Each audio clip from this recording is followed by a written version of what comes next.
Operation सिंदूरच्या यशानंतर भारतीय सैन्याच्या शौर्याला अभिवादन करण्यासाठी नॅशनल सिक्युरिटीसाठी नागरिक या उपक्रमाअंतर्गत मल्हारपूर शहरात भव्य तिरंगा रॅलीचे आयोजन करण्यात आले।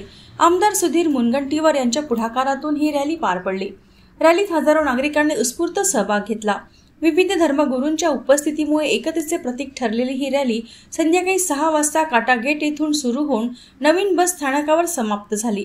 पारंपरिक वेशभूषा परिधान केलेले नागरिक भारत माता की जय आणि हिंदुस्तान जिंदाबाद अशा घोषणा देत सहभागी झाले होते। या रॅलीत ब्रह्मोस क्षेपणास्त्राची प्रतिकृती सादर करून देशाच्या संरक्षण सामर्थ्याचे दर्शनही घडवण्यात आले। शहरभर देशभक्तीचा उत्साह पाहायला मिळाला। ही रॅली केवळ एक कार्यक्रम नसून मल्हारपूरच्या राष्ट्रभक्तीची आणि एकतेची ताकद जगाला दाखवण्याचा संदेश आहे, असे मत आमदार सुधीर मुनगंटीवार यांनी यावेळी व्यक्त केले।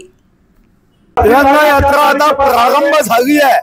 आमच्या देशाच्या आर्मी, नेव्ही, एअरफोर्सच्या वीरांनी ऑपरेशन सिंदूर मध्ये ज्या पद्धतीने पाकिस्तानच्या मस्तकामध्ये जी भीती निर्माण केली, आतंकवाद्याचे अड्डे उद्ध्वस्त केले, उन सब वीर जवानों को, त्या सर्व वीर जवानांना आमच्यातर्फे अभिवादन, सैल्यूट, नमन, वंदन।